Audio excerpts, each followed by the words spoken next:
Beowulf, translated by Francis B. Grumer. Prelude of the founder of the Danish house. Lo, praise of the prowess of people kings, of spear-armed Danes in days long sped we have heard, and what honour the Aethelings won. Oft skilled to seffing from squadron foes, from many a tribe the mead bench tore, awing the earls. Since erst he lay friendless, a foundling, fate repaid him, for he waxed under welkin, in wealth he throve, till before him the folk, both far and near, who house by the well-path heard his mandate, gave him gifts, a good king he. To him an heir was afterward born, a son in his halls, whom heaven sent to favour the folk, feeling their woe that erst they had lacked an earl for leader, so long a while. The Lord endowed him, the wielder of wonder, with worlds renowned. Famed was this Beowulf. Far flew the boast of him, son of Scyld in the Scandian lands. So becomes it a youth to quit him well with his father's friends, by fee and gift, that to aid him aged in after days come warriors willing, should war draw nigh. Liegemen loyal, by lauded deed shall an earl have honour in every clan. Forth he fared at the fated moment, sturdy Scyld to the shelter of God. Then they pour him over to ocean's billow, loving clansmen as late he charged them.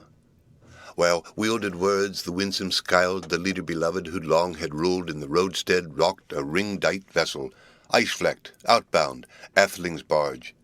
There laid him down, their darling lord, on the breast of the boat, the breaker of rings, by the mast the mighty one.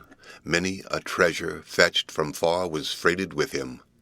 No ship have I known so nobly dight with weapons of war and weeds of battle, with breastplate and blade on his bosom lay a heaped hoard that hence should go far o'er the flood with him floating away. No less these loaded the lordly gifts, thane's huge treasure, than those had done who in former time forth had sent him sole on the seas a suckling child. High o'er his head they hoist the standard, a gold-wove banner. Let billows take him, gave him to ocean, grave were their spirits, mournful their mood. No man is able to say in sooth, no son of the halls, no hero neath heaven, who harboured that freight. Read by Rick Kistner for Lit to Go on the web at fcit.usf.edu.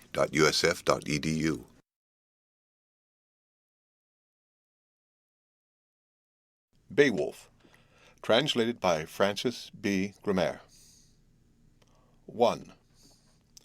Now Beowulf bode in the burg of the Scyldings, leader beloved, and long he rode in fame with all folk, since his father had gone away from the world, till awoke an heir, haughty Healfdene, who held through life sage and sturdy the Scyldings glad. That one after one there woke to him, to the chieftain of clansmen, children 4. Hrothgar, then Hrothgar, then Helga brave, and a daughter who they say was Onella's queen, the heath of Scyldlings helpmate dear. To Hrothgar was given such glory of war, such honour of combat, that all his kin obeyed him gladly, till great grew his band of youthful comrades. It came in his mind to bid his henchmen a hall uprear, master mead-house, mightier far than ever was seen by the sons of earth, and within it, then, to old and young, he would all allot that the Lord had sent him, save only the land and the lives of his men. Wide I heard was the work commanded, for many a tribe this mid-earth round to fashion the folkstead. It fell as he ordered in rapid achievement, that ready it stood there of halls the noblest. Heorot he named it, whose message had might in many a land. Not reckless of promise, the rings he dealt treasure at banquet.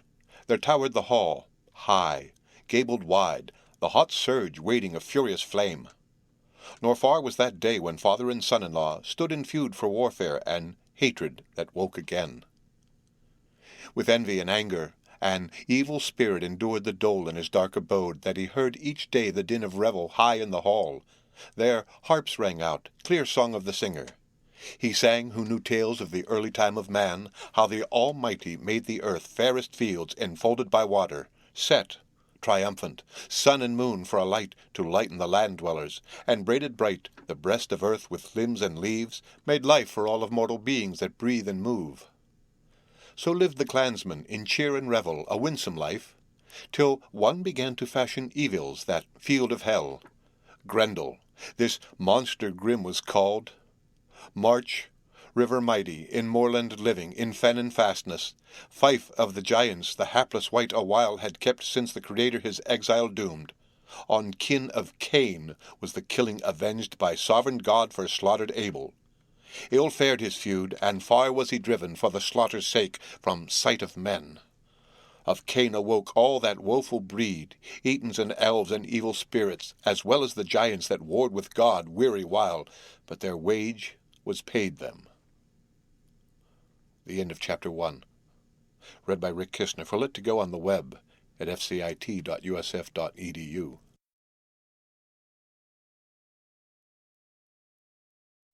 Beowulf, translated by Francis B. Grumer. 2.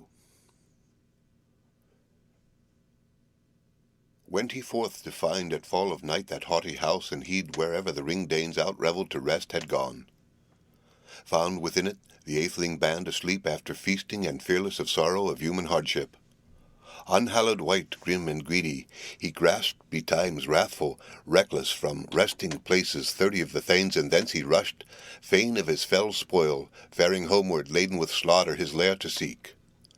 Then at the dawning, as day was breaking, the might of Grendel to men was known. Then after wassail was wail uplifted, loud moan in the morn. The mighty chief, atheling, excellent, unblithe, sat laboured in woe for the loss of his thanes, when once had been traced the trail of the fiend, spirit accursed, too cruel that sorrow, too long, too loathsome, not late the respite. With night returning anew began ruthless murder. He reckoned no whit, firm in his guilt of the feud and crime. They were easy to find who elsewhere sought in room remote their rest at night. Bed in the bowers, when that bale was shown, was seen in sooth, with surest token the hall thanes' hate. Such held themselves far and fast, who the fiend outran. Thus ruled unrighteous and raged, his fill one against all, until empty stood that lordly building, and long it bode so. 12 years tide the trouble he bore, sovereign of Scyldings, sorrows in plenty, boundless cares. There came unhidden tidings, true to the tribes of men in sorrowful songs, how ceaselessly Grendel harassed Hrothgar, what hate he bore him, what murder and massacre, many a year feud unfading, refused consent to deal with any of Daneland's earls, make pact of peace or compound for gold. Still less did the wise men ween to get great fee for the feud from his fiendish hands. But the evil one ambushed old and young, death shadow dark, and dogged them still, lured, or lurked in the livelong night of misty moorlands. Men may say not where the haunts of these hell runes be. Such heaping of horrors the hater of men, lonely roamer, wrought unceasing, harassing heavy, or he lorded gold bright hall in gloomy nights, and ne'er could the prince approach his throne. 'Twas judgment of God, or have joy in his hall. Sore was the sorrow to Scyldings' friend, heart-rending misery. Many nobles sat assembled and searched out counsel, how it were best for bold-hearted men against harassing terror to try their hand. Whiles they vowed in their heathen fanes altar offerings, asked with words that the slayer of souls would succour given them for the pain of their people. Their practice this, their heathen hope, 'twas hell they thought of in mood of their mind. Almighty they knew not, doomsman of deeds and dreadful Lord, nor heaven's helmet heeded they ever, wielder of wonder. Woe for that man who in harm and hatred hales his soul to fiery embraces, nor favour, nor change awaits he ever. But well for him that after death day may draw to his Lord, and friendship find in the Father's arms. Read by Rick Kistner for Lit to Go on the web at fcit.usf.edu.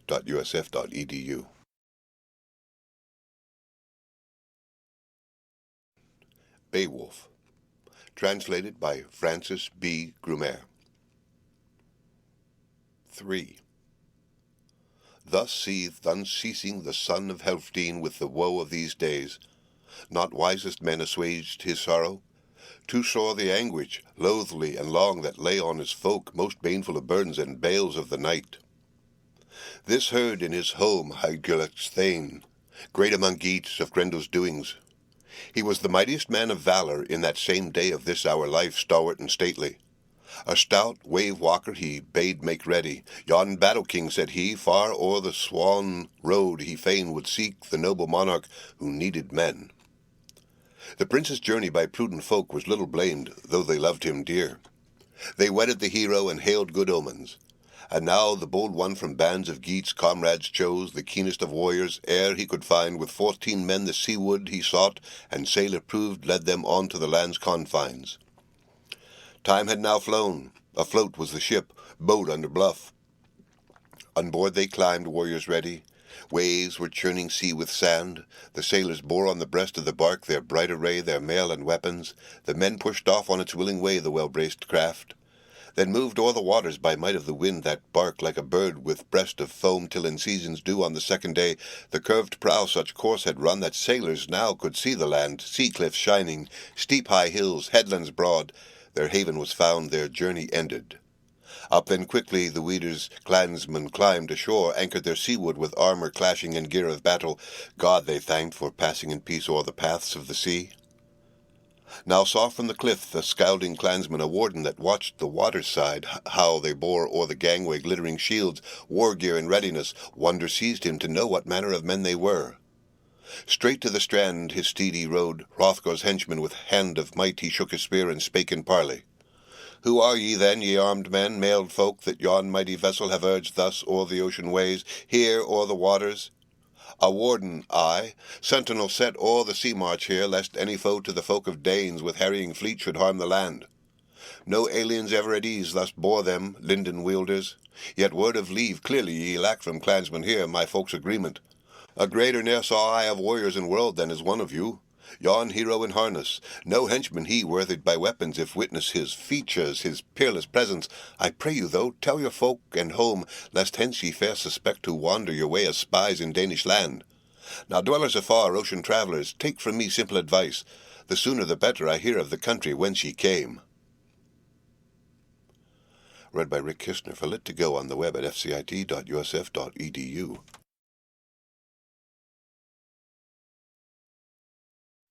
Beowulf, translated by Francis B. Grumer. 4. To him the statelier spake in answer, the warrior's leader his word hoard unlocked. We are by kin of the clan of Geats, and Hygelac's own hearth fellows we. To folk afar was my father known, noble atheling, Ecgthal named. Full of winters he fared away, aged from earth he is honoured still through width of the world by wise men all. To thy lord and liege in loyal mood we hasten hither to Helfdine's son, people protector. Be pleased to advise us. To that mighty one come we on mickle errand to the lord of the Danes, nor deem I right that aught be hidden. We hear, thou knowest, if sooth it is, the saying of men that amid the skylings a scathing monster, dark ill-doer in dusky nights, shows terrific his rage, unmatched hatred and murder. To Hrothgar I in greatness of soul would succour bring, so the wise and brave may worst his foes, if ever the end of ills is fated of cruel contest, if cure will follow, and the boiling care waves cooler grow. Else, ever afterward anguish days he shall suffer in sorrow, while stands in place high on its hill that house unpeered. Astride his steed the strandward answered, clansman unquailing, the keen-souled thane must be skilled to sever and sunder duly words and works. If he well intends, I gather this band is graciously bent to the scouting's master. March then, bearing weapons and weeds, the way I show you. I will bid my men your boat meanwhile to guard, for fear lest foemen come. Your new-taught ship by shore of ocean faithfully watching, till once again it waft o'er the waters those well-loved thanes, winding-necked wood to Weeder's bounds. Heroes such as the hest of fate shall succour and save from the shock of war. They bent them to march. The boat lay still, fettered by cable and fast at anchor, broad-bosomed ship. Then shone the boars over the cheek-guard, chased with gold, keen and gleaming, guarded kept o'er the man-of-war, as marched along heroes in haste, till the hall they saw, broad of gable and bright with gold. That was the fairest mid-folk of earth, of houses neath heaven where Hrothgar lived, and the gleam of it lighted o'er the lands afar. The sturdy shieldsman showed that bright Burger the boldest, bade them go straightway hither. His steed then turned hardy hero, and hailed them thus: "'Tis time that I fare from you, Father Almighty, in grace and mercy guard you well, safe in your seekings. Seaward I go, 'gainst hostile warriors hold my watch." Read by Rick Kistner for Lit to Go on the web at fcit.usf.edu.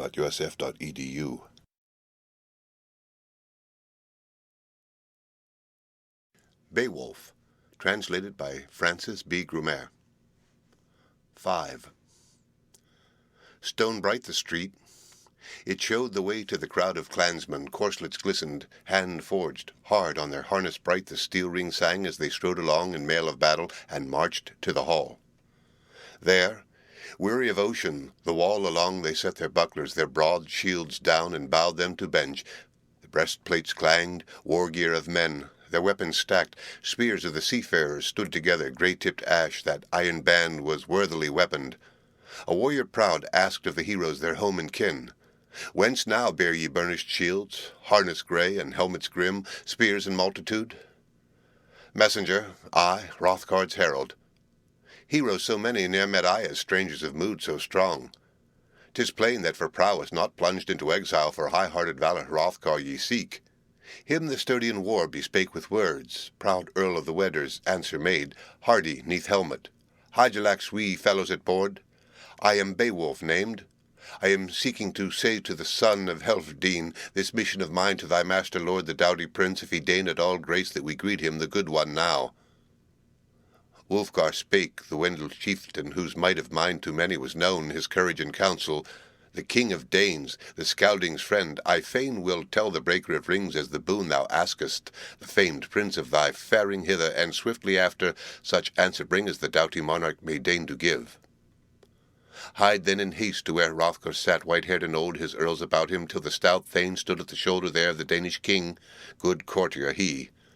Wulfgar spake to his winsome lord, Hither have fared to thee far-come men o'er the paths of ocean, people of Geatland, and the stateliest there by his sturdy band is Beowulf named. This boon they seek, that they, my master, may with thee have speech at will, nor spurn their prayer to give them hearing, gracious Hrothgar. In weeds of the warrior worthy, they, methinks of our liking, the leader, most surely a hero that hither his henchman has led. Read by Rick Kishner for Lit2Go on the web at fcit.usf.edu.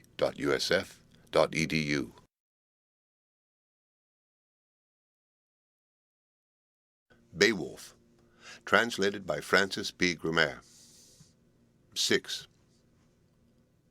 Hrothgar answered, helmet of Scyldings, I knew him of yore in his youthful days. His aged father was Egthau named, to whom at home gave Hrethel the Geat his only daughter.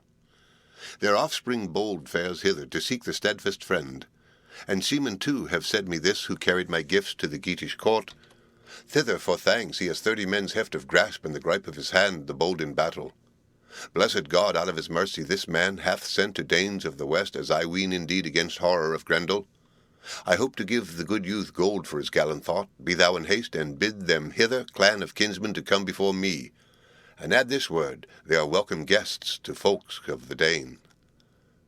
To the door of the hall Wulfgar went, and the word declared, To you this message my master sends, East Danes' king, that your kin he knows hardy heroes, and hails you all welcome hither o'er waves of the sea. Ye may wend your way in war attire, and under helmets Hrothgar greet, but let here the battle-shields bide your parley, and wooden war-shafts wait its end. Uprose the mighty one, ringed with his men, brave band of thanes, some bode without battle-gear guarding as bade the chief. Then hide that troop where the herald led them, under Heorot's roof the hero strode, hardy neath helm, till the hearth he neared. Beowulf spake, his breastplate gleamed, war-net woven by wit of the smith. Thou Hrothgar, hail! Hygelacs, I, kinsman and follower. Fame aplenty have I gained in youth, these Grendel deeds I heard in my homeland heralded clear. Seafarers, say how stands this hall of buildings best for your band of thanes empty and idle when evening sun in the harbour of heaven is hidden away. So my vassals advised me well, brave and wise the best of men, O sovereign Hrothgar, to seek thee here, for my nerve and my might they knew full well themselves, had seen me from slaughter come blood-flecked from foes where 5 I bound, and that wild brood worsted. Aye, the waves I slew Nicors by night, in need and peril avenging the Weders, whose woe they sought, crushing the grim ones. Grendel now, monster cruel, be mine to quell in single battle. So from thee, thou sovereign of the shining Danes, Scyldings' bulwark, a boon I seek, and friend of the folk, refuse it not, O warrior's shield, now I've wandered far, that I alone with my liegemen here this hardy band may Heorot purge. More I hear that the monster, dire in his wanton mood of weapons, recks not. Hence shall I scorn so Hygelac stay, king of my kindred, kind to me, brand or buckler to bear in the fight, gold-coloured targe. But with gripe alone must I front the fiend, and fight for life, foe against foe. then faith be his in the doom of the Lord, whom death shall take. Fain, I ween, if the fight he win, in this hall of gold my Geatish ben will he fearless eat, as oft before my noblest thanes. Nor needst thou then to hide my head, for his shall I be, dyed in gore, if death must take me. And my blood-covered body he'll bear as prey ruthless devour at the roamer lonely, with my life-blood redden his lair in the fen. No further for me needst food prepare, to Hygelac send, if Hild should take me, best of war-weeds, warding my breast, armour excellent, heirloom of Hrethel, and work of Wayland, fair as weird as she must. Read by Rick Kistner. For Lit to Go on the web at fcit.usf.edu.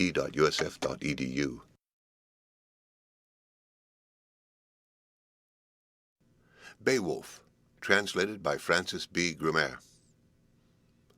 7. Hrothgar spake the Scyldings' helmet, for fight defensive friend my Beowulf to succour and save, thou hast sought us here. Thy father's combat a feud enkindled when Hrothgar with hand he slew among the Wylflings, his weeder kin for horror of fighting feared to hold him. Fleeing, he sought our South Dane folk over a surge of ocean, the honour Scyldings, when first I was ruling the folk of Danes, wielded youthful this widespread realm, this hoard-hold of heroes. Hrothgar was dead. My elder brother had breathed his last. Helfdene's bairn, he was better than I. Straightway the feud with Fee I settled, to the Wylfing sent o'er watery ridges treasures olden. Oaths he swore me, sore as my soul, to say to any of the race of man what wrath for me in heroic Grendel with hate hath wrought, what sudden harryings. Hallfolk fail me, my warriors wane, for word hath swept them into Grendel's grasp. But God is able this deadly foe from his deeds to turn. Boasted full oft as my beer they drank, earls o'er the ale cup, armed men, that they would bide in the beer hall hear Grendel's attack with terror of blades. Then was this mead house at morning tide dyed with gore when the daylight broke, all the boards of the benches blood besprinkled, gory the hall. I had heroes the less, doughty dear ones that death had reft. But sit to the banquet, unbind thy words, hardy hero, as heart shall prompt thee. Gathered together the Geatish men in the banquet hall, on bench assigned, sturdy-spirited, sat them down hardy-hearted. A henchman attended, carried the carven cup in hand, served the clear mead. Oft minstrel sang blithe in heroic. Heroes revelled, no dearth of warriors, Weeder and Dane. Read by Rick Kistner. For Lit to Go on the web at fcit.usf.edu.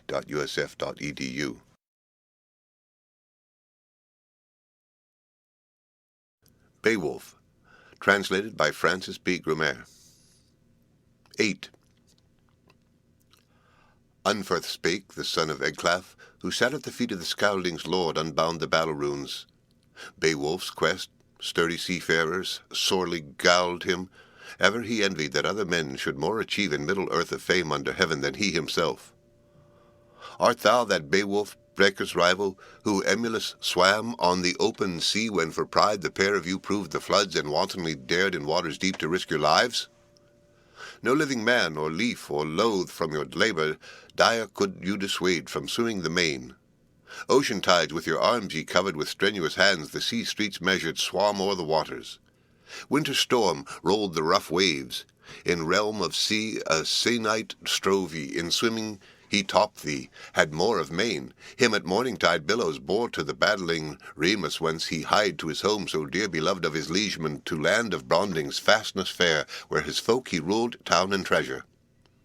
In triumph o'er thee, Bean stands barren his boast achieved.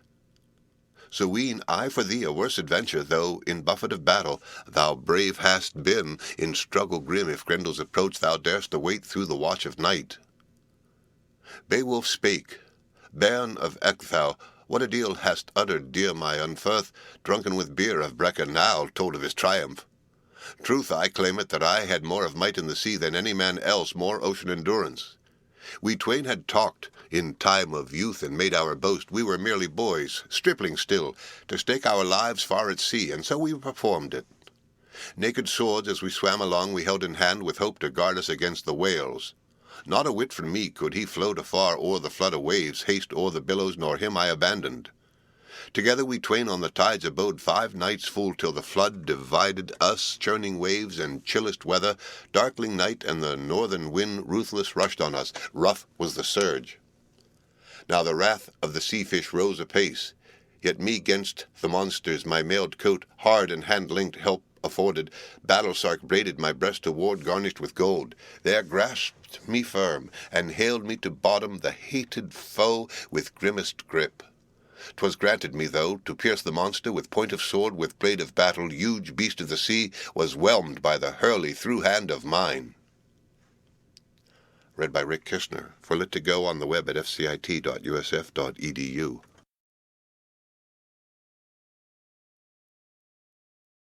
Beowulf, translated by Francis B. Grumer. 9. Me thus often the evil monsters thronging threatened. With thrust of my sword the darling I dealt them do return. No wise had they bliss from their booty then to devour their victim, vengeful creatures seated to banquet at bottom of sea. But at break of day, by my brand, sore hurt on the edge of ocean up they lay, put to sleep by the sword.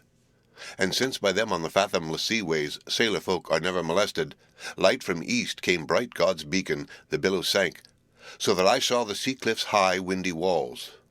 For weird oft saveth earl undoomed if he doughty be. And so it came that I killed with my sword 9 of the Nicors. Of night-fought battles ne'er heard I a harder 'neath heaven's dome, nor adrift on the deep a more desolate man.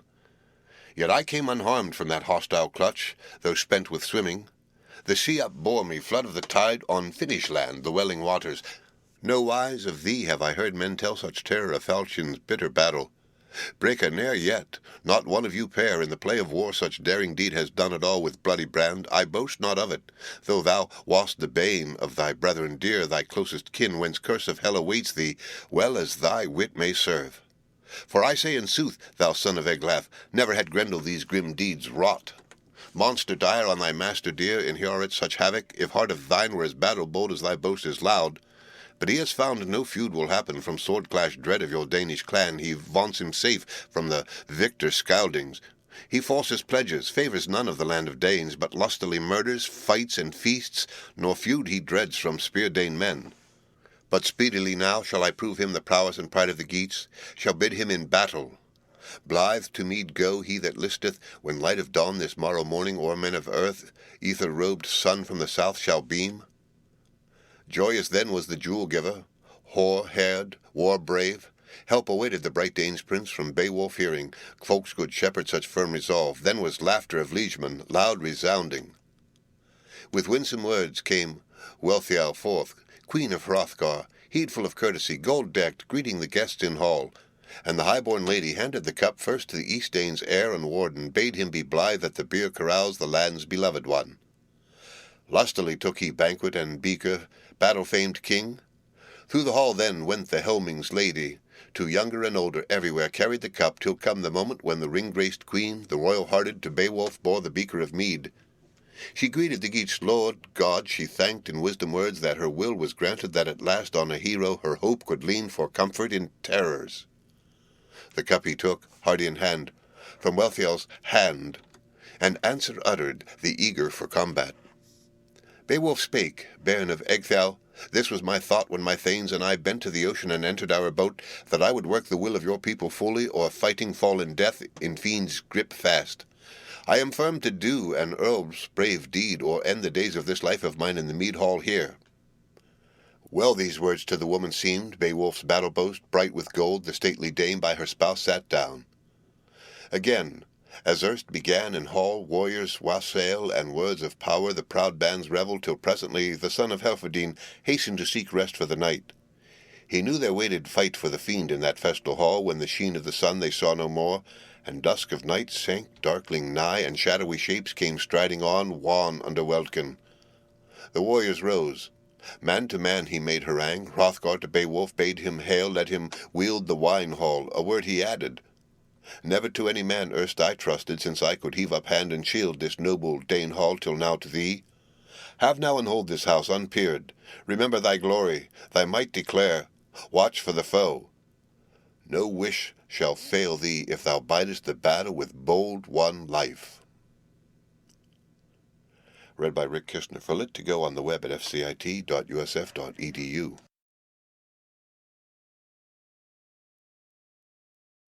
Beowulf. Translated by Francis B. Grammar. 10. Then Hrothgar went with his hero train defensive Scyldings forth from hall. Fain would the warlord Wealhtheow seek couch of his queen. The king of glory against this Grendel a guard had set, so heroes heard a hall defender, who warded the monarch and watched for the monster. In truth, the Geats prince gladly trusted his mettle, his might, the mercy of God. Cast off then his corselet of iron, helmet from head to his henchman gave, choicest of weapons the well-chased sword, bidding him guard the gear of battle.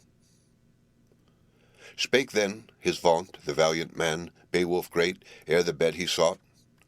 O force in fight no feebler I count me in grim war deeds than Grendel seems him. Not with the sword then to sleep of death his life will I give, though it lie in my power.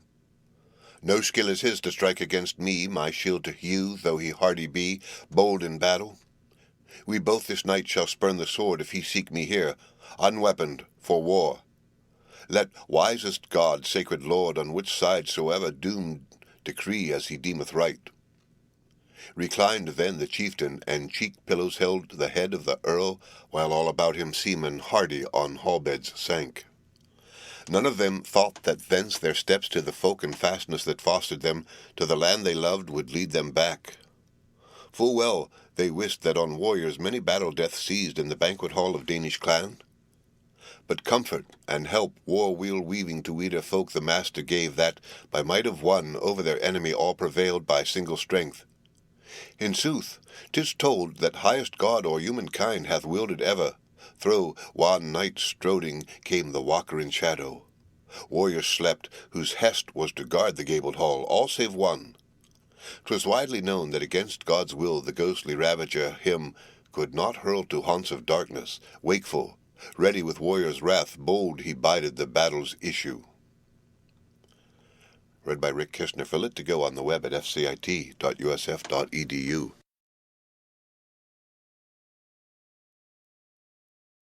Beowulf. Translated by Francis B. Grammar. 11. Then from the moorland by misty crags with God's wrath-laden Grendel came. The monster was minded of mankind now, sundry to seize in the stately house. Under welkin he walked, till the wine palace there, gold hall of men, he gladly discerned, flashing with fretwork. Not first time this that he the home of Hrothgar sought, yet ne'er in his life day, late or early, such hardy heroes, such hall thanes found. To the house the warrior walked apace, parted from peace. The portal opened, though with forged bolts fast, when his fists had struck it, and baleful he burst in his blatant rage the house's mouth. All hastily then o'er fair paved floor the fiend trod on, irefully strode. There streamed from his eyes fearful flashes like flame to see. He spied in hall the hero band, kin and clansmen clustered asleep, hardy liegemen. Then laughed his heart, for the monster was minded, ere morn should dawn, savage to sever the soul of each life from body, since lusty banquet waited his will. But Ward forbade him to seize any more of men on earth after that evening. Eagerly watched Hygelac's kinsman his cursed foe, how he would fare in fell attack, not that the monster was minded to pause. Straightway he seized a sleeping warrior for the first, and tore him fiercely asunder. The bone frame bit, drank blood in streams, swallowed him piecemeal. Swiftly thus the lifeless corpse was clear devoured, e'en hands and feet. Then farther he hied, for the hardy hero with hand he grasped, felt for the foe with fiendish claw, for the hero's reclining, who clutched it boldly, prompt to answer, propped on his arm. Soon then saw that shepherd of evils, that never he met in this middle world in the ways of earth, another wight with heavier hand-gripe. At heart he feared, sorrowed in soul, none the sooner escaped. Fain would he flee, his fastness seek, the den of devils, no doings now such as oft he had done in days of old. Then bethought him the hardy Hygelac thane of his boasted evening. Up he bounded, grasped firm his foe, whose fingers cracked. The fiend made off, but the earl close followed. The monster meant, if he might at all, to fling himself free and far away fly to the fens, knew his finger's power in the grip of the grim one. Gruesome marched to Hrothgar this monster of harm had made. Din filled the room. The Danes were bereft, castle dwellers and clansmen all, earls of their ale. Angry with both those savage hall guards, the house resounded. Wonder it was the wine hall firm in the strain of their struggle stood to earth, the fair house fell not.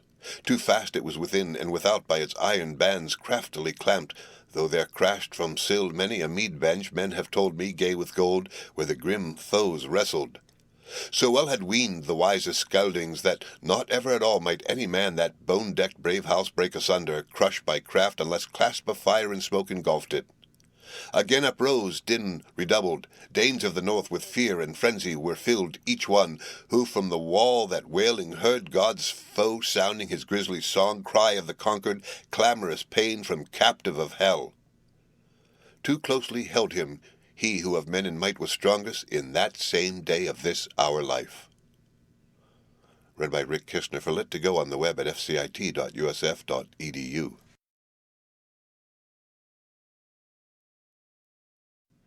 Beowulf, translated by Francis B. Grammer. 12.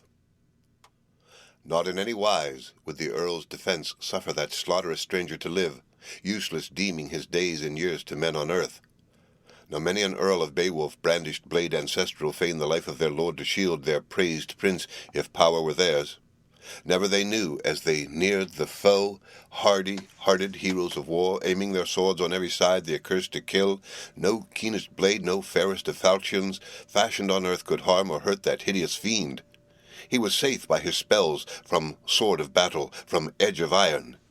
Yet his end and parting on that same day of this our life woeful should be, and his wandering soul far off flit to the fiend's domain. Soon he found, who in former days harmful in heart and hated of God on many a man such murder wrought, that the frame of his body failed him now. For him the keen-souled kinsman of Hygelac held in hand, hateful alive was each to other. The outlaw dire took mortal hurt, a mighty wound showed on his shoulder, and sinews cracked, and the bone frame burst.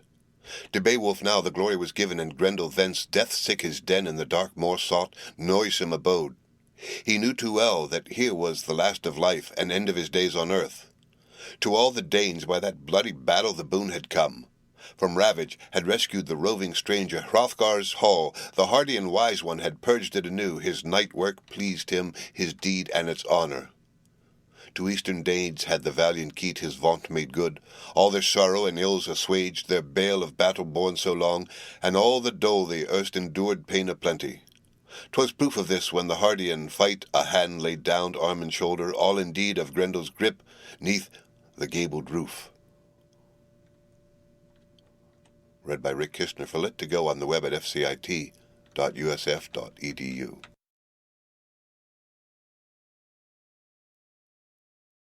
Beowulf, translated by Francis B. Grammer. 13. Many at morning, as men have told me, warriors gathered the gift hall round, folk leaders faring from far and near o'er wide-stretched ways the wonder to view, trace of the traitor. Not troublous seemed the enemy's end to any man, who saw by the gait of the graceless foe how the weary-hearted, away from thence, baffled in battle and band, his steps death-marked dragged to the devil's mere. Bloody the billows were boiling there, turbid the tide of tumbling waves, horribly seething with sword-blood hot by that doomed one died, who in den of the moor laid forlorn his life adown, his heathen soul and hell received it.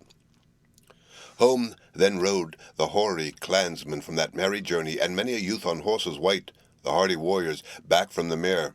Then Beowulf's glory eager they echoed, and all averred that from sea to sea or south or north there was no other in earth's domain, under vault of heaven more valiant found, of warriors none more worthy to rule.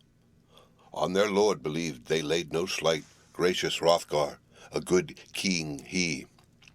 From time to time the tried in battle their grey steeds set to gallop amain, and ran a race when the road seemed fair. From time to time Athena the king, who had made many vaunts and was mindful of verses, stored with sagas and songs of old, bound word to word in well-knit rhyme, wielded his lay. This warrior soon of Beowulf's quest right cleverly sang, and artfully added an excellent tale in well-ranged words of the warlike deeds he had heard in saga of Sigemund. Strange the story, he said it all, the Welsing's wanderings wide, his struggles which never were told to tribes of men, the feuds and the frauds, save to Ficella only. When of these things he deigned to speak, uncle to nephew, as ever the twain stood side by side in stress of war and multitude of the monster kind they had felled with their swords. Of Sigemund grew, when he passed from life, no little praise for the doughty in combat a dragon killed that herded the horde. Under hoary rock the atheling dared the deed alone, fearful quest, nor was Fitela there. Yet so it befell. His falchion pierced that wondrous worm, on the wall it struck, best blade. The dragon died in its blood. Thus had the dread one, by daring achieved o'er the ring-hoard to rule at will himself to pleasure. A sea-boat he loaded, and bore on its bosom the beaming gold son of Wales. The worm was consumed. He had of all heroes the highest renown among races of men, this refuge of warriors for deeds of daring that decked his name since the hand and heart of Haramud grew slack in battle.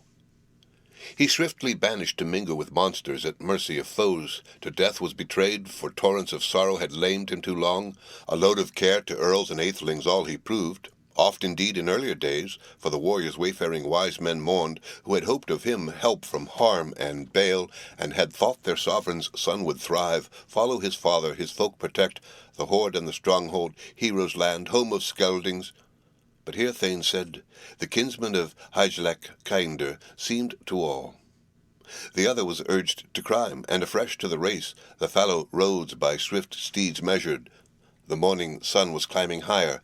Clansmen hastened to the high-built hall, those hardy-minded the wonder to witness. Warden of treasure, crowned with glory, the king himself with stately band from the bride bower strode, and with him the queen and her crowd of maidens measured the path to the mead house fair. Read by Rick Kishner for Lit2Go on the web at fcit.usf.edu.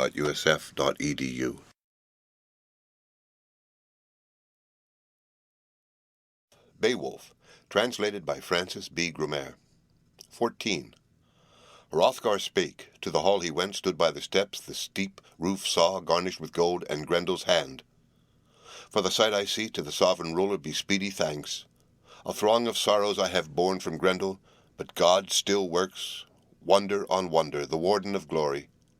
It was but now that I never more for woes that weighed on me waited help long as I lived, when, laved in blood, stood, sword-gore stained, this stateless house, widespread woe for wise men all, who had no hope to hinder ever foes infernal and fiendish sprites from havoc in hell. This hero now, by the wielder's might, a work has done that not all of us erst could ever do by wile and wisdom.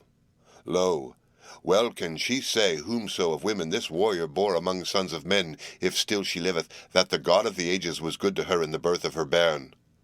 Now Beowulf, thee, of heroes best, I shall heartily love as mine own, my son. Preserve thou ever this kinship new. Thou shalt never lack wealth of the world that I wield as mine.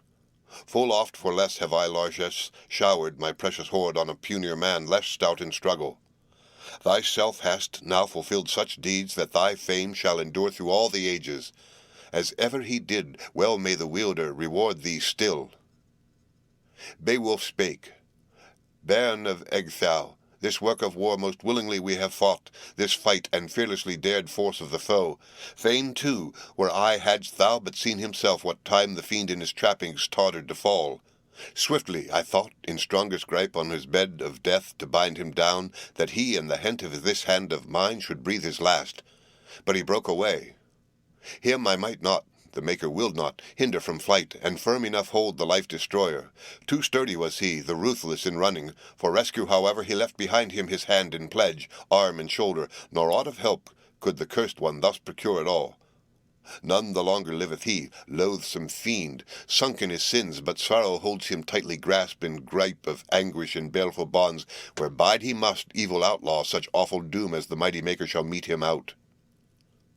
More silent seemed the son of Ecglaf in boastful speech of his battle deeds, since athelings all, through the earl's great prowess, beheld that hand on the high roof gazing foeman's fingers, the forepart of each of the sturdy nails to steel was likest, heathen's hand-spear, hostile warrior's claw uncanny. 'Twas clear, they said, that him no blade of the brave could touch, how keen soever or cut away that battle hand bloody from baneful foe. Read by Rick Kirshner for Lit to Go on the web at fcit.usf.edu.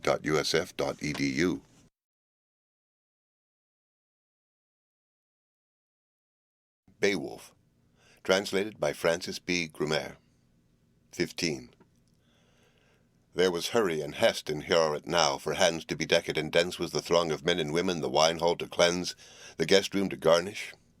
Gold gay shone the hangings that were wove on the wall, and wonders many to delight each mortal that looks upon them. Though braced within by iron bands, that building bright was broken sorely. Rent were its hinges, the roof alone held safe and sound, when, seared with crime, the fiendish foe his flight essayed, of life despairing. No light thing that, the flight for safety. Essay it who will.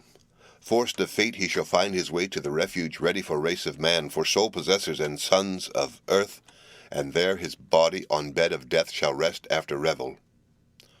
Arrived was the hour when to hall proceeded Healfdene's son. The king himself would sit to banquet. Ne'er heard I of host and haughtier throng more graciously gathered round giver of rings. Bowed then to bench those bearers of glory, fain of the feasting. Featly received many a mead cup the mighty and spirit kinsmen who sat in the sumptuous hall, Hrothgar and Hrothulf.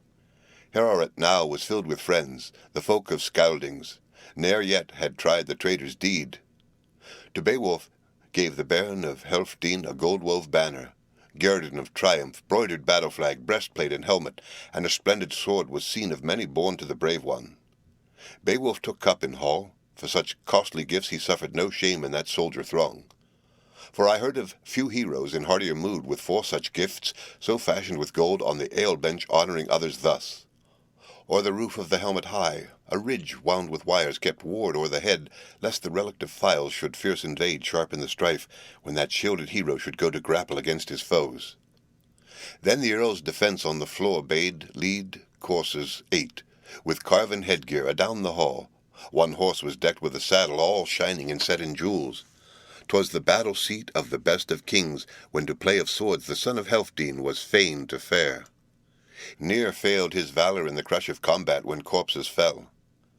To Beowulf over them both then gave the refuge of Ingwines right and power o'er war steeds and weapons, wished him joy of them. Manfully thus the mighty prince, hoard guard for heroes, that hard fight repaid with steeds and treasures, contemned by none who was willing to say the sooth aright. Read by Rick Kirshner for Lit to Go, on the web at fcit.usf.edu.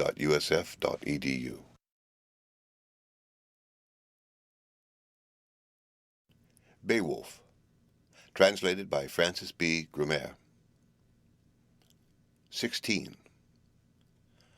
And the lord of earls to each that came with Beowulf over the briny ways, an heirloom there at the ale-bench gave precious gift, and the price bade pay in gold for him whom Grendel erst murdered, and fain of them more had killed, had not wisest God their wire averted, and the man's brave mood.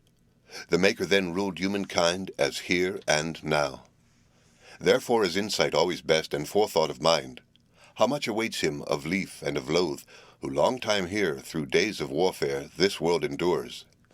Then song and music mingled sounds in the presence of Healfdene's head of armies, and harping was heard with the hero lay, as Hrothgar's singer the hall joy woke along the mead seats, making his song of that sudden raid on the sons of Finn. Healfdene's hero, Naif the Scylding, was fated to fall in the Frysnian slaughter. Hildebeth needed not hold in value her enemy's honour. Innocent both were the loved ones she lost at the linden play, bairn and brother, they bowed to fate, stricken by spears. 'Twas a sorrowful woman. None doubted why the daughter of Hawk bewailed her doom when dawning came, and under the sky she saw them lying, kinsmen murdered, where most she had kenned of the sweets of the world. By war were swept too Finn's own liegemen, and few were left in the parleying place. He could ply no longer weapon, nor war could he wage on Hengist, and rescue his remnant by right of arms from the prince's thane. A pact he offered. Another dwelling the Danes should have, hall and high seat, and half the power should fall to them in Frisian land. And at the fee-gifts Folkwald's son day by day the Danes should honour, the folk of Hengist favour with rings, even as truly with treasure and jewels, with fretted gold, as his Frisian kin he meant to honour in ale-hall there. Pact of peace they plighted further on both sides firmly. Finn to Hengist with oath upon honour, openly promised that woeful remnant with wise men's aid nobly to govern, so none of the guests by word or work should warp the treaty, or with malice of mind bemoan themselves as forced to follow their fee-giver slayer, lordless men as their lot ordained. Should Frisian moreover with foeman's taunt that murderous hatred to mind recall, then edge of the sword must seal his doom. Oaths were given and ancient gold heaped from hoard. The hardy Scounding battle thane best on his baleful lay. All on the pyre were plain to see the gory sark, the gilded swine crest, boar of hard iron, and aethelings many slain by the sword. At the slaughter they fell. It was Hildeburh's hest at Naef's own pyre, the bairn of her body on brands to lay, his bones to burn, on the bale fire placed at his uncle's side.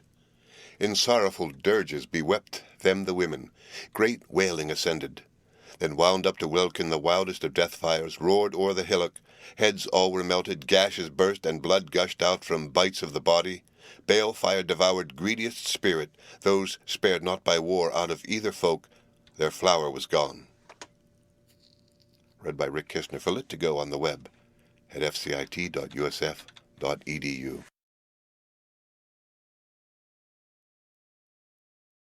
Beowulf, translated by Francis B. Grimmere. 17. Then hastened those heroes their home to see, friendless to find the Frisian land, houses, and high burg.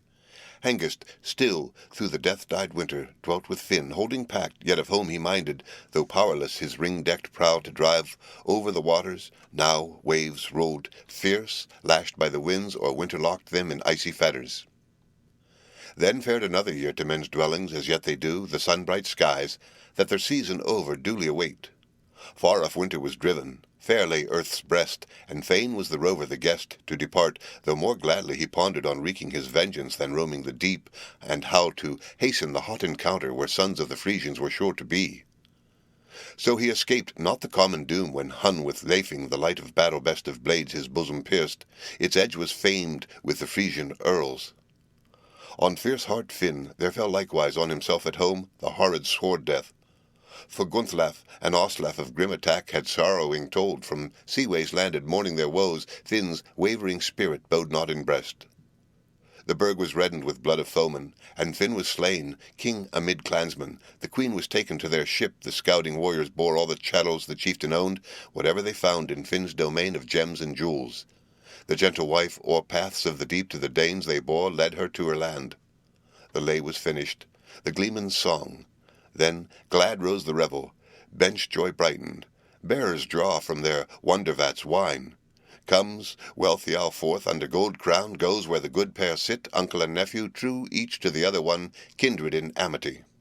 Unferth, the spokesman at the Scounding's lord's feet sat. Men had faith in his spirit, his keenness of courage, though kinsmen had found him unsure at the sword-play. The Scounding queen spoke. Quaff of this cup, my king and lord, breaker of rings, and blithe be thou, gold friend of men.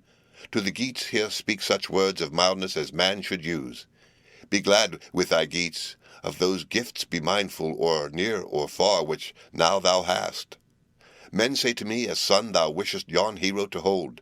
Thy heret purged, jewel-hall brightest, enjoy while thou canst, with many a largesse, and leave to thy kinfolk and realm, when forth thou goest to greet thy doom. For gracious I deem my Hrothulf willing to hold and rule nobly our youths, if thou yielded up first, prince of Scoundings, thy part in the world. I ween with good he will well requite offspring of ours, when all he minds that for him we did in his helpless days of gift and grace to gain him honour. Then she turned to the seat where her sons were placed. Hrethric and Hrothmund with heroes' bairns, young men together. The Geat too sat there, Beowulf brave, the brothers between. Read by Rick Kistner. For Lit to Go on the web at fcit.usf.edu.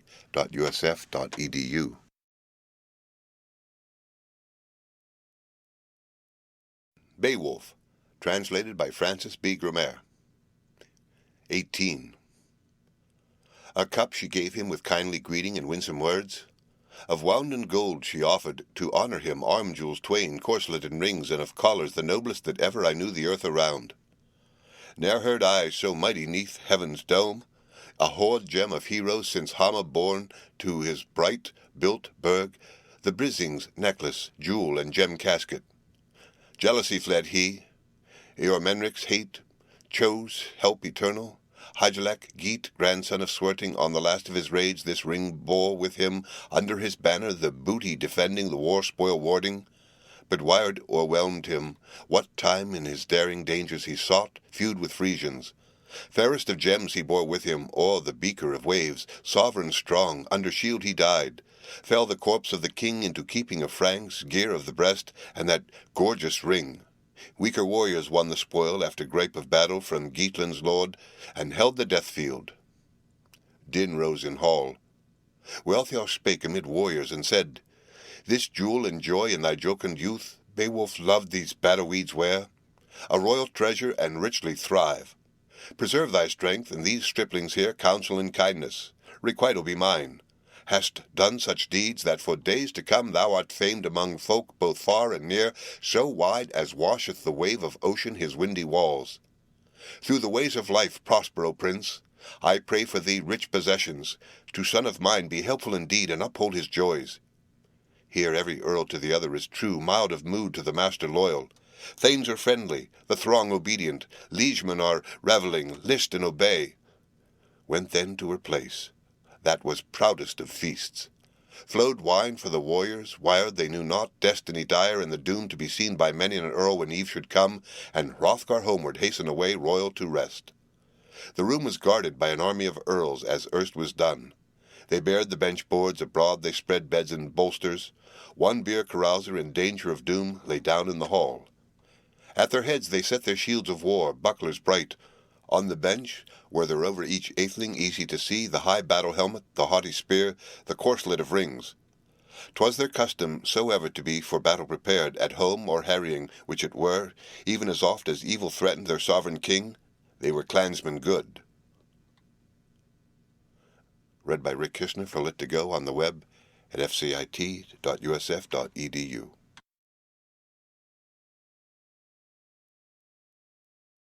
Beowulf, translated by Francis B. Grimer. 19. Then sank they to sleep. With sorrow one bought his rest of the evening, as oft-time had happened when Grendel guarded that golden hall, evil wrought till his ends drew nigh, slaughter for sins. 'Twas seen and told how an avenger survived the fiend, as was learned afar. The livelong time after that grim fight, Grendel's mother, monster of women, mourned her woe. She was doomed to dwell in the dreary waters, cold seacourses, since Cain cut down with edge of the sword his only brother, his father's offspring. Outlawed he fled, marked with murder from men's delights, warded the wilds. There woke from him such faint-sent ghost as Grendel, who, war-wolf horrid, at Heorot found a warrior watching and waiting the fray, with whom the grisly one grappled amain. But the man remembered his mighty power, the glorious gift that God had sent him, in his Maker's mercy put his trust for comfort and help. So he conquered the foe, felled the fiend who fled abject, reft of joy to the realms of death, mankind's foe. And his mother now, gloomy and grim, would go that quest of sorrow, the death of her son to avenge. To Heorot came she, where helmeted Danes slept in the hall.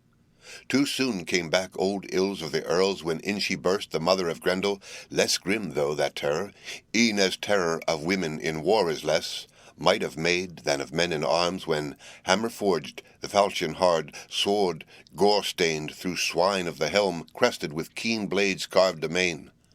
Then was in hall the hard edge drawn, the swords on the settles, and shields a many firm held in hand, nor helmet-minded, nor harness of mail whom that horror seized. Haste was hers. She would hie afar and save her life when the liegeman saw her. Yet a single atheling up she seized fast and firm as she fled to the moor.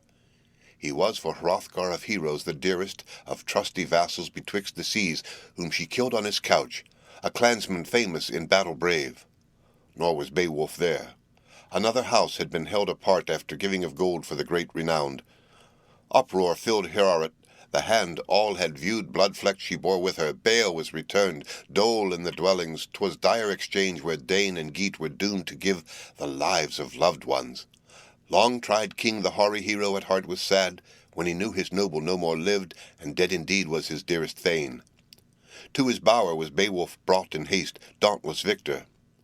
As daylight broke along with his earls, the atheling lord with his clansmen came where the king abode, waiting to see if the wielder of all would turn this tale of trouble and woe. Strode o'er floor the famed in strife with his hand companions, the hall resounded, wishing to greet the wise old king, Ingwine's lord. He asked if the night had passed in peace to the prince's mind.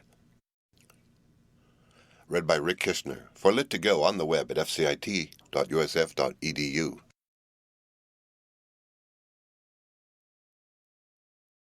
Beowulf, translated by Francis B. Grumer. 20. Hrothgar spake, helmet of Scyldings, ask not of pleasure.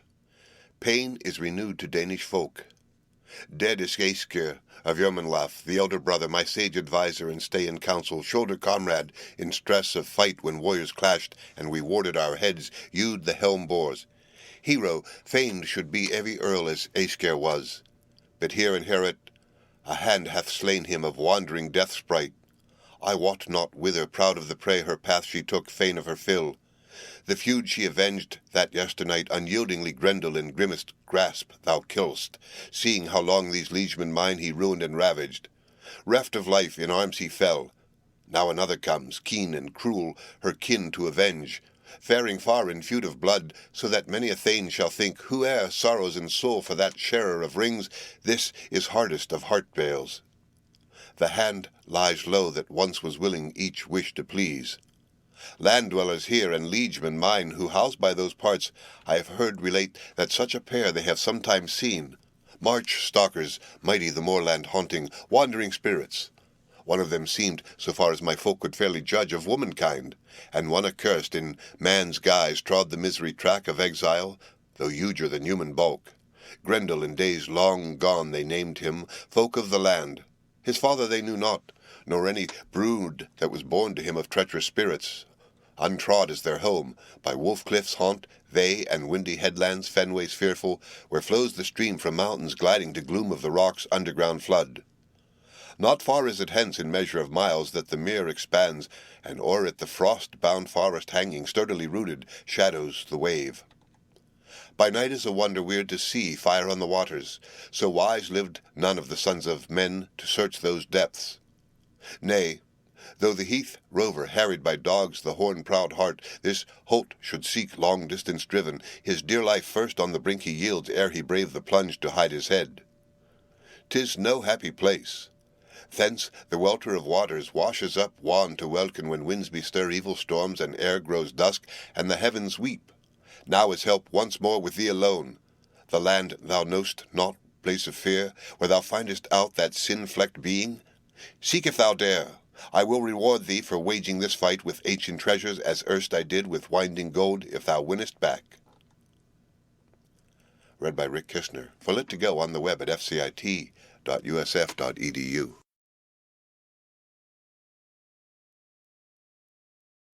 Beowulf, translated by Francis B. Grumer. 21. Beowulf spake, Bairn of Ecgtheow, sorrow not, sage, it beseems us better friends to avenge than fruitlessly mourn them. Each of us all must his end abide in the ways of the world, so win who may glory ere death.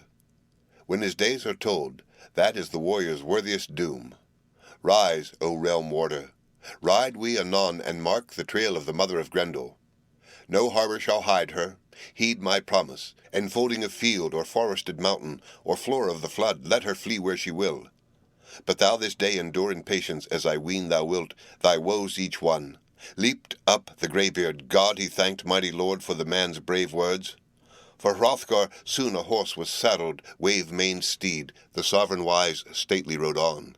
His shield-armed men followed in force. The footprints led along the woodland, widely seen, a path o'er the plain where she passed and trod the murky moor. Of men-at-arms she bore the bravest and best ones dead, him who with Hrothgar the homestead ruled. On then went the atheling born, o'er stone cliffs, steep and straight defiles, narrow passes and unknown ways, headlands sheer, and the haunts of the Nacors. Foremost he fared, a few at his side of the wiser men, the ways to scan, till he found in a flash the forested hill, hanging over the hoary rock, a woeful wood. The waves below were dyed in blood. The Danish men had sorrow of soul, and for Scoudings all, for many a hero 'twas hard to bear, ill for earls when Ashgera's head they found by the floor on the foreland there. Waves were welling. The warriors saw, hot with blood, but the horns sang off battle-song bold. The band sat down and watched on the water worm-like things, sea-dragons strange that sounded the deep, and nicors that lay on the ledge of the ness, such as often essay at hour of morn on the road of sails their ruthless quest, and sea-snakes and monsters, these started away, swollen and savage, that song to hear, that war-horn's blast. The warden of Geats, with bolt from bow, then balked of life of wave-work, one monster amid its heart, went the keen war-shaft in water it seemed less doughty in swimming, whom death had seized. Swift on the billows, with boar spears well hooked and barbed, it was hard beset, done to death and dragged on the headland wave roamer wondrous. Warriors viewed the grisly guest, then girt him Beowulf in martial mail, nor mourned for his life. His breastplate broad and bright of hues, woven by hand, should the waters try, well could it ward the warrior's body, that battle should break on his breast in vain, nor harm his heart by the hand of a foe. And the helmet, white, that his head protected, was destined to dare the deeps of the flood. Through wave whirlwind 'twas wound with chains, decked with gold, as in days of yore. The weaponsmith worked it wondrously, with swine form set it, that swords nowise brandished in battle could bite that helm. Nor was that the meanest of mighty helps which Hrothgar's orator offered at need. Hrunting they named the hilted sword of old-time heirlooms, easily first. Iron was its edge, all etched with poison, with battle blood hardened, nor blenched it at fight in hero's hand, who held it ever on paths of peril, prepared to go to folkstead of foes. Not first time this it was designed to do a daring task, for he bore not in mind the Baron of Eggclath, sturdy and strong, that speech he had made, drunk with wine. Now this weapon he lent to a stouter swordsman. Himself, though, durst not under welter of waters wager his life as loyal liegeman. So lost he his glory, honour of earls. With the other not so, who girded him now for the grim encounter. Read by Rick Kistner for Lit to Go on the web at fcit.usf.edu.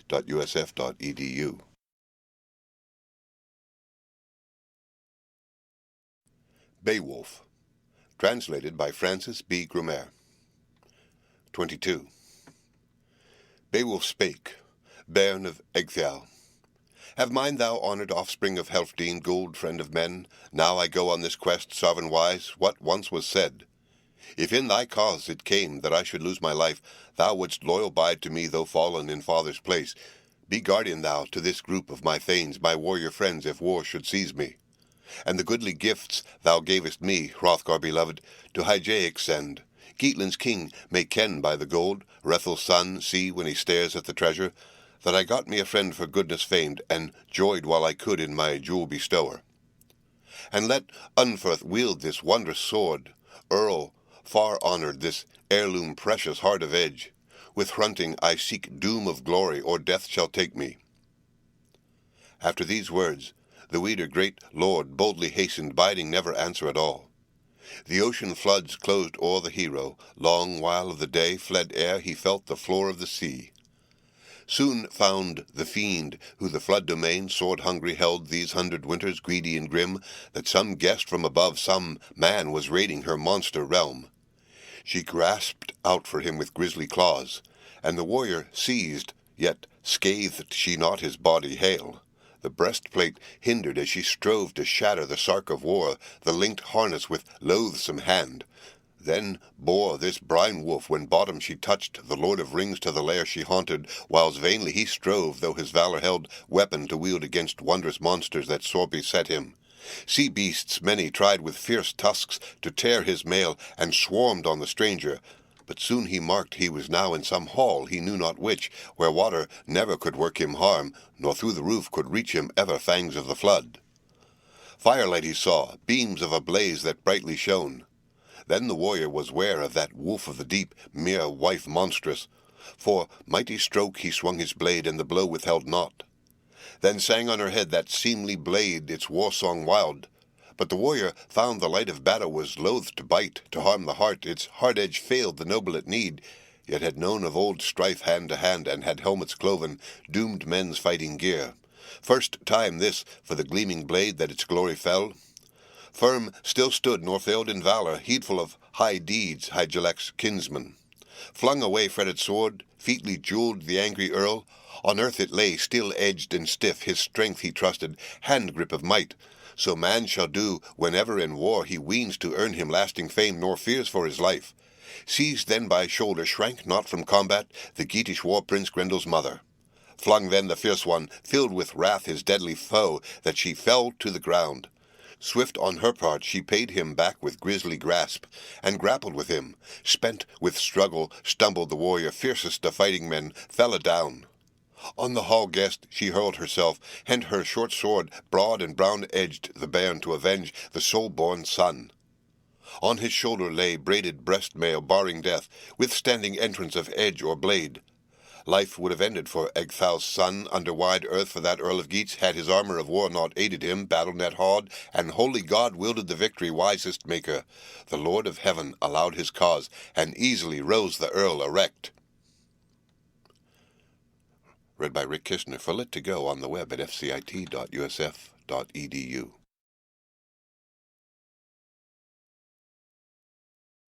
Beowulf. Translated by Francis B. Grumer. 23.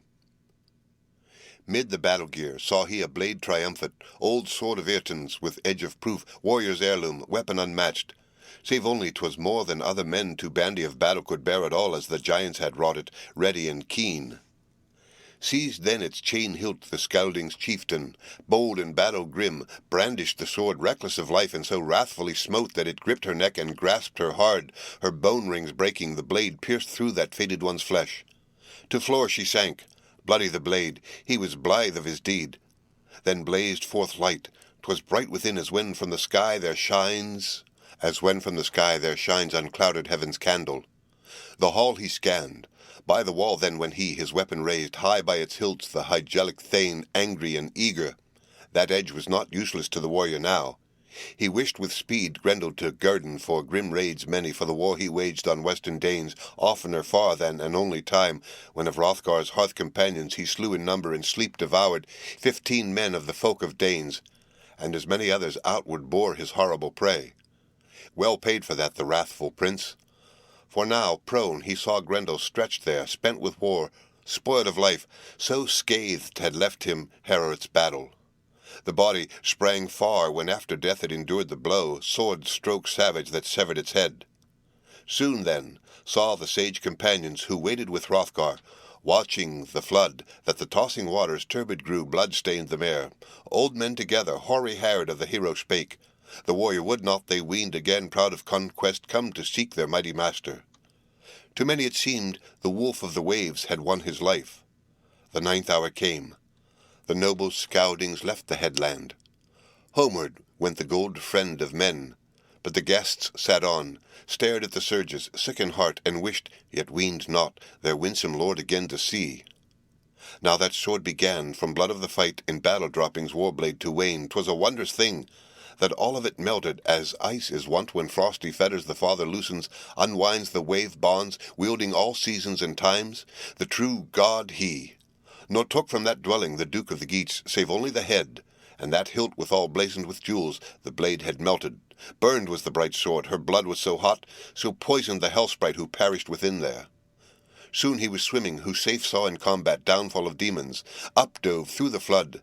The clashing waters were cleansed now, waste of waves, where the wandering fiend her life-days left and this lapsing world. Swam then to strand the sailor's refuge, sturdy in spirit, of sea booty glad, of burden brave he bore with him. Went then to greet him, and God they thanked, the thane band choice of their chieftain blithe, that safe and sound they could see him again. Soon from the hardy one helmet and armour deftly they doffed, now drowsed the mare, water-neath welkin with war-blood stained. Forth they fared by the footpaths thence, merry at heart the highways measured, well-known roads.